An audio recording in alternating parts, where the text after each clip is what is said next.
Kiitos. Tämä on tosi mukava tilaisuus saada tämä yhteenveto tähän.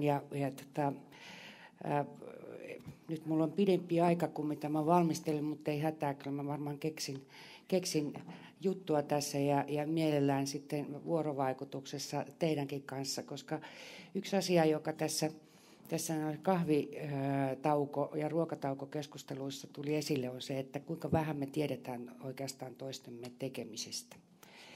No, mä aloitan kertomalla itsestäni, siis olen Kuporesta. Kupore on tämmöinen kulttuuripolitiikan tutkimuskeskus, joka saa osittain rahoituksensa opetus- ja kulttuuriministeriöstä. Ja me tutkitaan muun muassa valtion kulttuuripolitiikan vaikuttavuutta, eli suomeksi mitä sillä rahalla saa, mitä valtio sijoittaa kulttuuriin ja taiteeseen. Kulttuurin ja taiteen saavutettavuus on myös yksi meidän iso tutkimusalue ja tietysti taiteen ja kulttuurin yhdenvertaisuus ja kaikki tällaiset projektit. Olen ollut Kuporessa nyt kohta vuoden, siis tämän vuoden ja tämä kuva liittyy hyvin rakkaisiin muistoihin ja historiaan. Ja täällä on muutamia kollegoita, jotka ovat ehkä jo nähneetkin.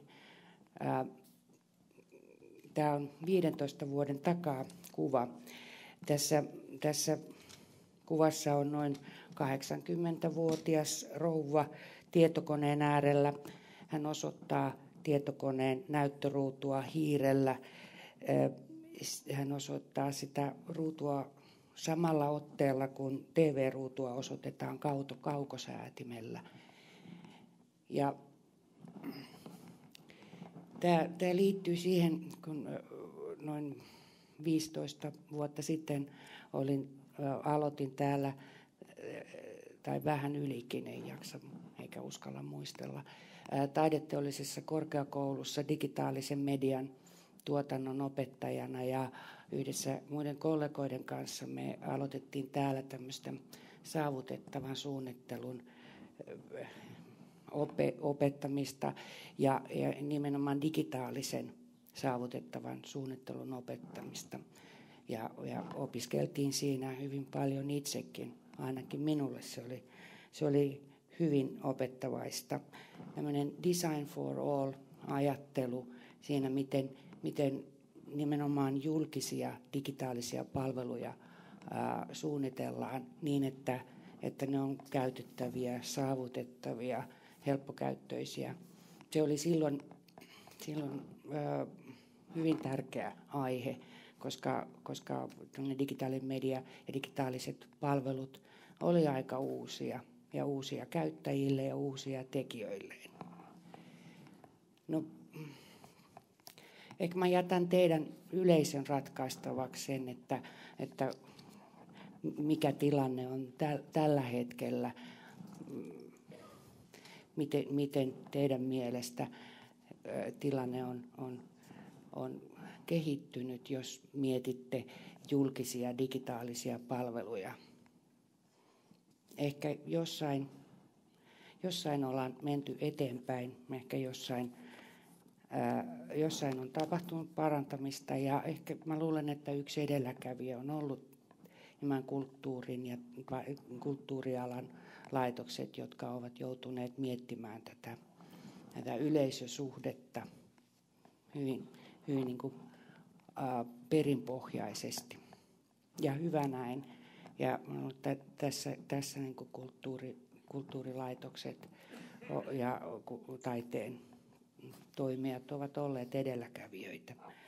Mutta ehkä tästä asiasta ei vieläkään puhuta tarpeeksi. Ja tämä kuva saa edelleenkin meidät hymähtämään sillä, että joo, noin se on.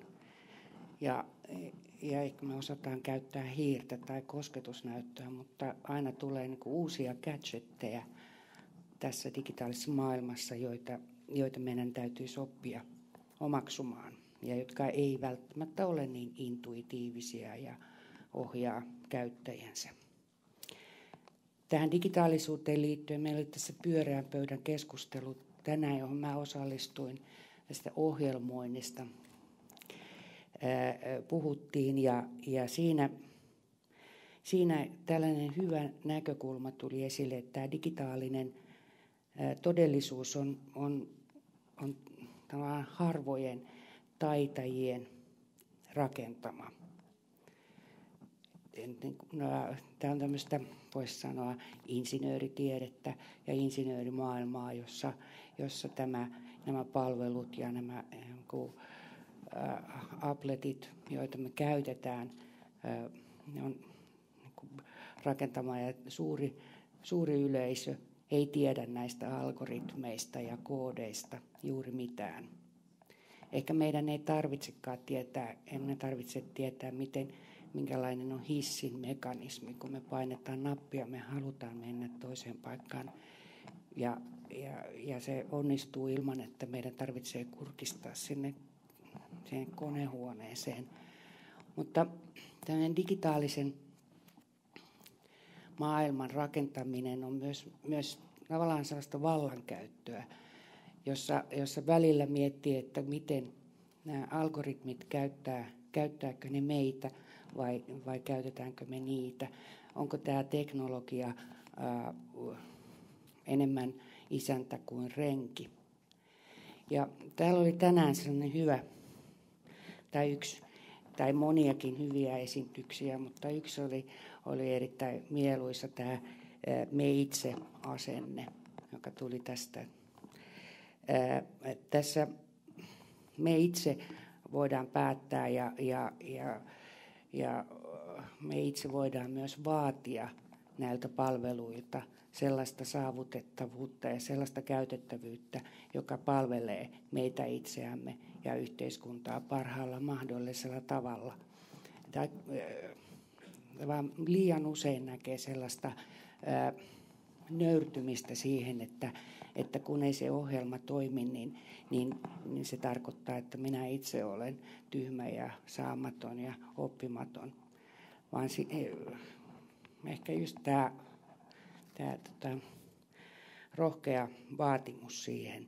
Ja tavallaan voisi ajatella, että tässäkin digitaalisessa teknologiassa taivas on kattona siinä, että mitä voidaan tehdä ja millä tavalla voidaan tehdä. Se vaan, että osataanko me vaatia ja tarpeeksi äänekkäästi, onko meillä tavallisilla käyttäjillä tavallaan niin kuin tilaa ja osaamista siihen, että mitä meille tarjotaan.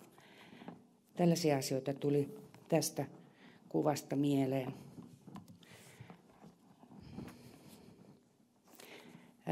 Tässä on toinen slaidi kanssa menneiltä vuosilta näistä Design for All-kursseilta ja muuta. Tässä kuvassa on porras ja sen edessä on teline, johon on kiinnitetty valkoinen lappu ja siinä lapussa lukee varokaa porrasta.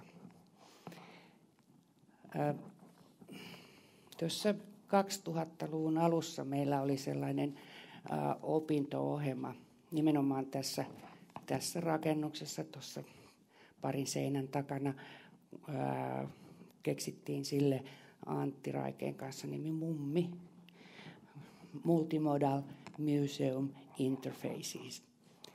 Me oltiin hyvin edellä aikaamme ja toisaalta taas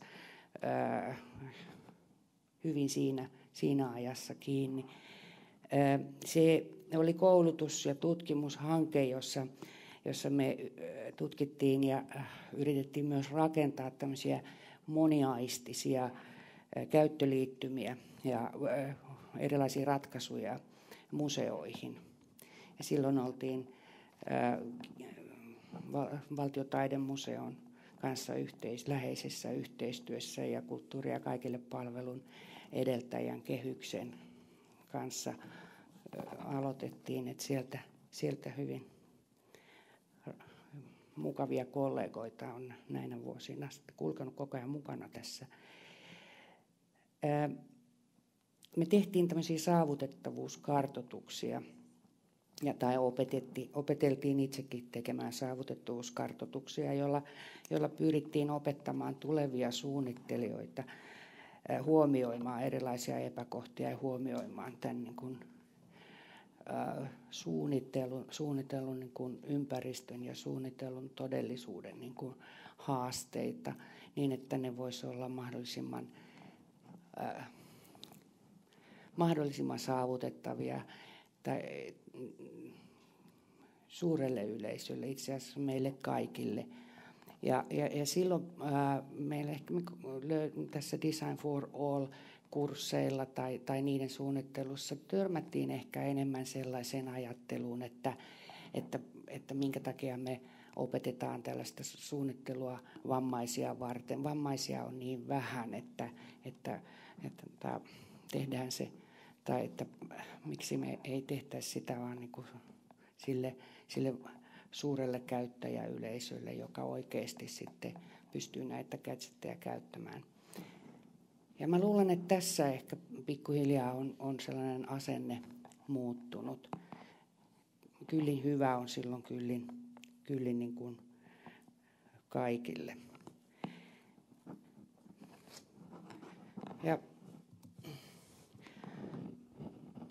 Ja tässä se ehkä onkin. Tämäkin on 15 vuoden takaa yhdeltä Amerikan matkalta Philadelphiassa tällainen taiteilija kuin Carol Cole tekee moniaistista taidetta. Se on tarkoitettu koskettavaksi, kuunneltavaksi ja haisteltavaksi, ei ehkä maisteltavaksi, mutta kaikilla tavalla niin kuin aistittavaksi taiteeksi. Ja tässä mä luulen, että tiivistyy se ajatus, että se esteettisesti korkeatasoinen ja myös monille tai kaikille aistille tai useimmille aisteille saavutettava on myös niin semmoinen yksi hyvä standardi sille kulttuurille ja myös monenlaiselle taiteelle tai se, että meidän täytyy niin kuin keskittyä ja miettiä sitä, että miten se taide tehdään saavutettavaksi monenlaisille aisteille, jos se ei niin kuin ihan näistä taideteoksen omista lähtökohdista ole sellainen. Ja tämä niin kuin avaa semmoisia ajatuksia, että miten me voidaan tässä käyttää digitaalista teknologiaa tai jotain muita välineitä. Ja meillä on näitä välineitä tietysti täällä nämä loistavat ihmiset ja heidän hieno osaaminen, tulkkaus ja viittomat, mutta myös tämä tekniikka. Tässä oli se mun alun perin 5 minuutiksi suunniteltu puheeni tai ajatukseni tästä seminaarista. Tämähän on ollut aivan loistavan hienosti järjestetty ja mielestäni ammattimaisesti ja sydämellä koottu ohjelma. Tietysti haluaisin kysyä yleisöltäkin tässä, että mitkä oli ne niin kuin päällimmäiset ajatukset tai opit, joita täältä niin kuin lähtiessänne kannatte mennessänne. Mulla yksi, mä sanon, että se oli tämä, että me edelleenkään ei olla tarpeeksi verkostoiduttu.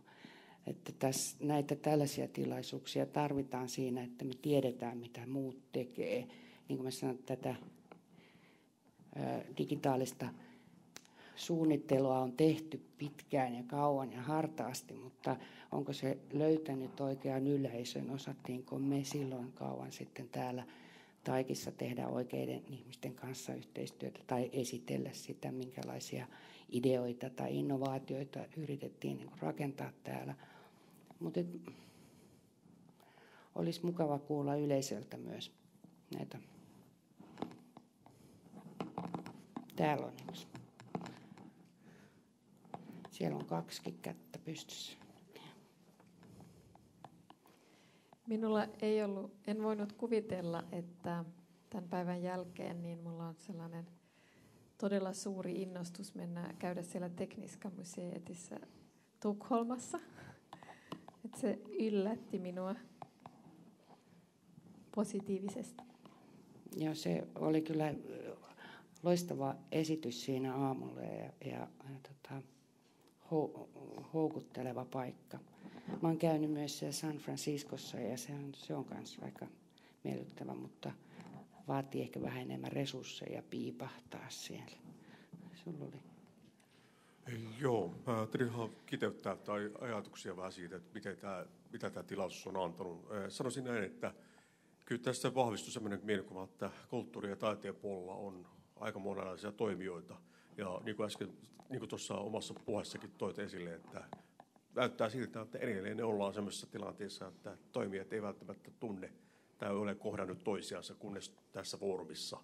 Ja nyt varmasti tämä on yksi paikka, missä niin kuin tätä tieto-osaamista jaetaan puolin ja toisin, virallisesti että epävirallisesti. Ja kyllä mä näen, että tällaisille tilaisuuksille on tarvetta jatkossakin, että voin ehkä heittääkin nyt toiveen teille järjestäjille, että missä se on sitten teistä kiinni, että missä mittasuhteessa, mutta kyllä tällaisia kohtaamisia tarvitaan ehdottomasti. Ja jäin vähän pohtimaan eilistä elokuvatyöpajaa, ja sekin on omanlaisessa kulttuurialue, joka ehkä nyt on ehkä semmoinen uusi asia, että miten me saadaan elokuvista saavutettavia. Et kulttuuri- ja taiteen puolella on monenlaisia osa-alueita. Ne vaan pitää saada vaan näkyväksi, nämä toimijat ja toimijat yhteen. Tässä nyt muutamia ajatuksia. Kiitos. Riita, järjestättekö te ensi vuonna tällaisen? Tuolla on.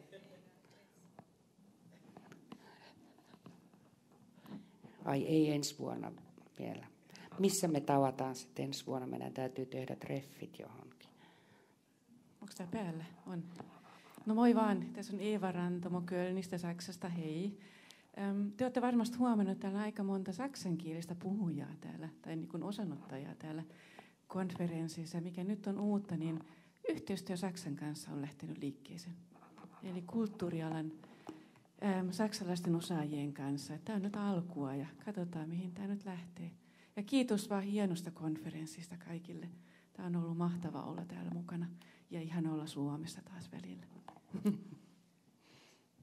Hauskaa. Tuolla on ajatuksia. Joo, hei, kiitos. Kiitos kaikille ja tämä on ollut tosi hieno. Ja Marjolle erityiskiitos. Mä olen Marika Leinonen-Vainio. Marjo on mua joskus opettanut, ehkä vähän tartuttanutkin tätä saavutettavuutta. Mä 2008, kun aloitin opiskelut Porissa visuaalisen taiteen maisteriohjelmassa, ja sieltä lähtien mä olen tuottaja, ja mä oon kovasti siitä lähtien ajatellut, että miten sitä voisi tuoda taiteeseen, kulttuuriin, ja olen itse päässyt jonkin verran tekemään. Mä toteutin sellaisen näyttelyn kuin Tuntumaa, jossa oli moniaistisia teoksia. Mä haluaisin, tässä mun vierelläni on yksi taiteilijoista, oli ilo tavata, täällä oli tuttuja, mutta erityisesti Hilda Kotsari, joka tekee moniaistisia juttuja. Mä annan hänelle nyt, niin hän voi muutaman sanan sanoa. Kiitos. No, tämä oli vähän yllätys, koska enemmän pidän tekemisissä olla mukana, ei puhumaan, mutta joskus joudun. Ja tämä oli tosi rohkaiseva tilaisuus tämä koko päivä, koska tein pitkään tätä moniaistista taidetta ja työskentelin myös näkövammaisten kanssa ja ajattelen saavutettavuutta kokonaisvaltaisena ja hauskana ja voimauttavana sekä empaattisuutta ehkä lisäävänä kokemuksena. Ja kuvataiteilijana yksi erikoisuus, että myös käytän tuoksuja. Ja välillä myös olisi hyvä tehdä enemmän yhteistyötä, että kyllä tein myös eri tieteenalan ja muiden kanssa yhteistyötä, mutta tällä on niin valtava osaamista myös lähellä, että tämä verkostoitumista olisi kyllä hyvä idea. Ja kiitos tästä päivästä paljon. Kiitos Marika ja Hilda. Siellä on.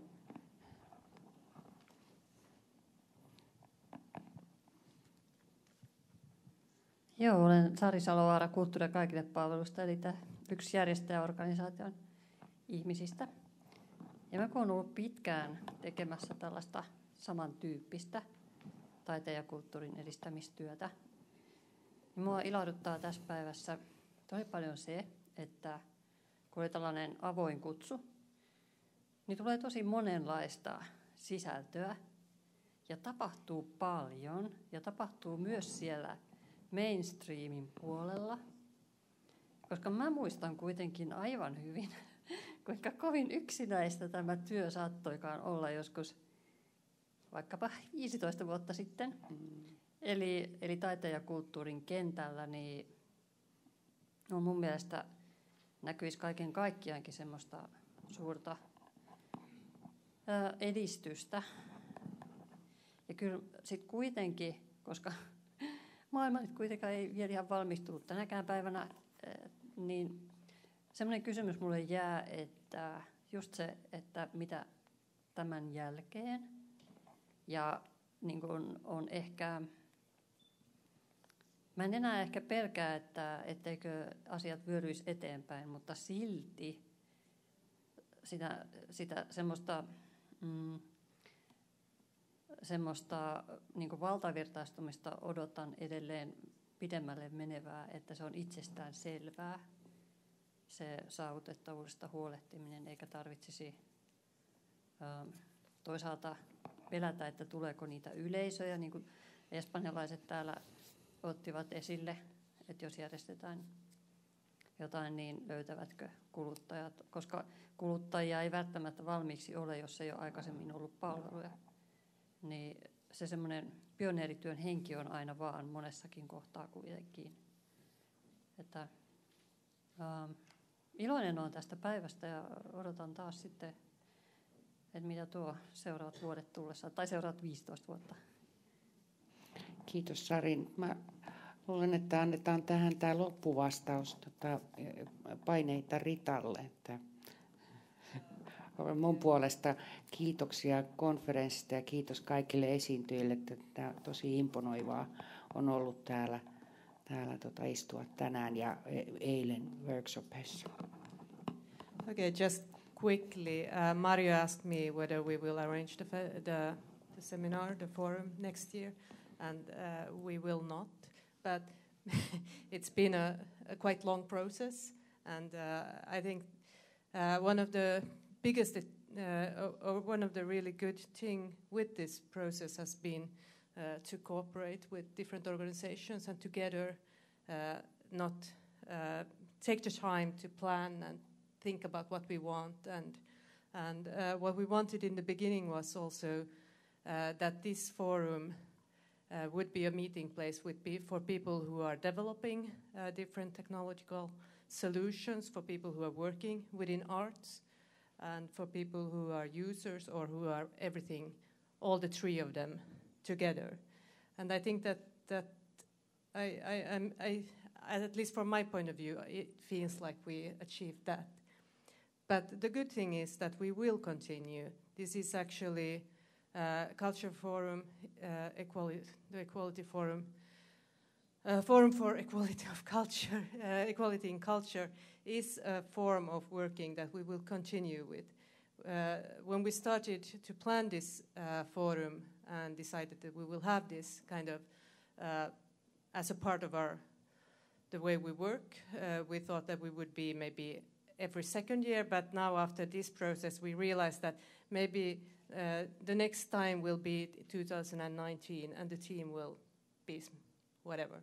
We'll see what seems to be well. But I want to thank everybody that has been involved, both with planning and I thought that we never thought that it would be so many different workshops and stuff. And now the time is running out, so Vesa, well. No niin, mä haluan sanoa yhden kommentin tälleen tieteen, taiteen, kulttuurin ihmisinä ja ainoana tummaihoisena suomalaisena. Tämä on tosi valkosta, tämä on tosi elitististä ja tavallaan ihan jees, että te teette tätä, mutta sitten tulee vähän tämmöinen yksinäinen olo tässä kentällä.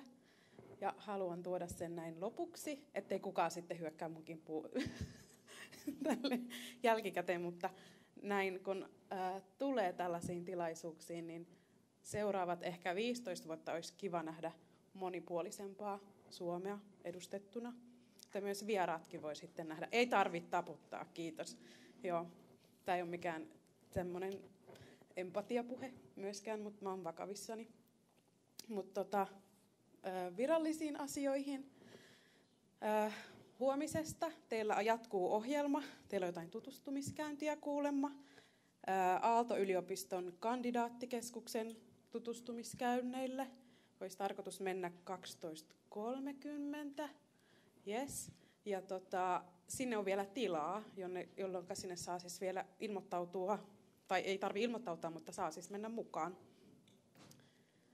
Niin, hänelle sitten voi mennä kysymään lisää tietoa. Ja kiitos kaikille, tulitte paikalle, löysitte paikalle. Kiitos tulkeille, kaikille järjestäjille.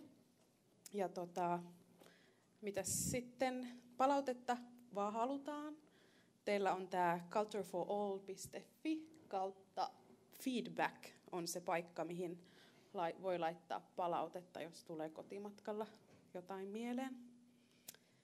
Osallistujille, jotka teille kaikille aktiivisesta ryhmätyöskentelyistä ja muista. Ja täällä alkaa seuraava tilaisuus kello 17. Voi kävellä ihan rauhallisesti, mä vaan en halua aiheuttaa paniikkia, mutta mun piti vaan kertoa tämä. Joten kiitoksia ja oikein kivaa loppuviikkoa.